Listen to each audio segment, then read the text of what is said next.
Rock, paper, scissors, go. Rock, paper. Oh, sorry about that, guys. Hi, welcome back to another episode of Theater Tech Talk with your host Phil and Jerry. Hi, Jerry. How are you today? Yeah, you're depressed because I beat you again, huh? You don't win all the time. Well, I kind of do, but yeah, that's.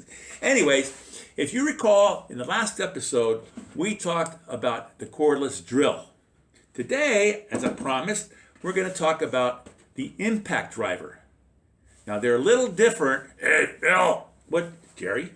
What's up? You said I could do the lesson today. Well, I said you could help. I mean, we help each other. That's what we do. I don't want to do it by myself. You want to do this by yourself? You sure? Yeah. Okay. Take it away, Jerry. Oh, help! I'm stuck. Phil, give me a hand. Phil, help me. Oh, see? Sometimes it's hard to do things just by yourself. You need to ask for help. I ask for your help when I need help, like when I'm lugging a sheet of plywood across the stage. You can help me. And now when we're going to do a lesson on the impact driver, I help you. Okay? With that in mind, let's talk a little bit more about the impact driver. Jerry, here, you can help me. Tell everybody what the difference is between the impact driver and the cordless drill. Duh. The impact driver is blue. Jerry, really? What else can you tell is different between the two? Well, come on, Jerry, take a look. This one doesn't have one of these things on it. One of these things, Jerry? Really? What's this thing called? I forgot. It's called the chuck. Remember the chuck? The cordless drill has a chuck that can open up and close, allowing you to do things like put in a drill bit. All right? The impact driver does not have a chuck. Let's talk a little bit more about this. Instead of a chuck, the impact driver has a device on the end called a collet. If you pull on this collet, there's a spring in there that allows you to remove the screwdriver bit and then insert it again, and it locks it in place.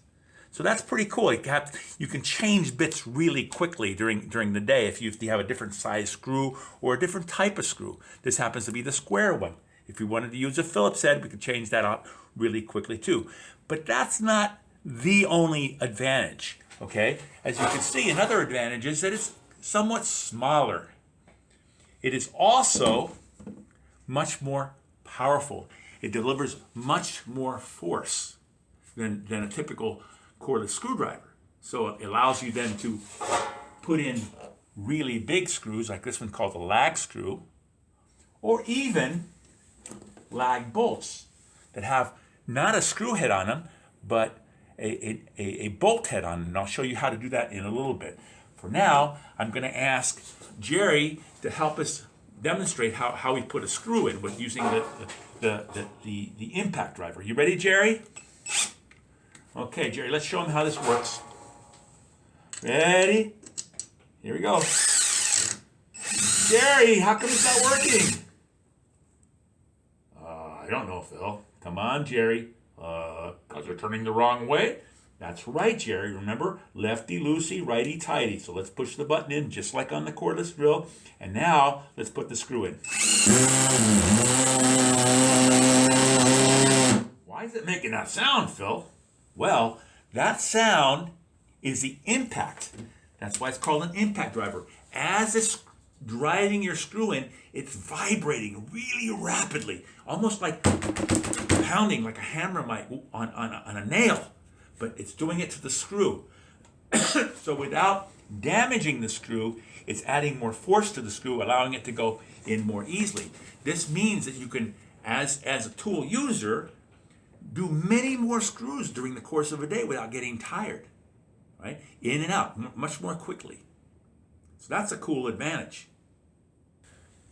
And then there's the advantage that I started to allude to earlier about being able to do bigger screws. So for example, if I wanted to put in this lag bolt with a hex head on it, I can take a device like this, and if you recognize that, okay, that's a socket wrench. It comes just from a regular socket wrench.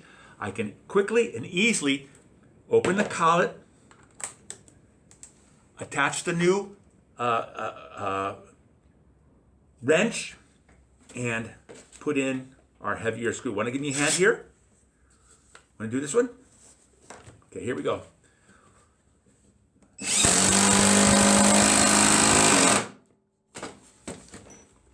And voila.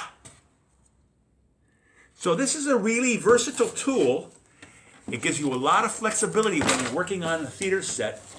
When you're building structures, like when you're building like the decks that sometimes we build on the stage, if you're just laminating something with very thin plywood or something, this will be fine, perfectly fine.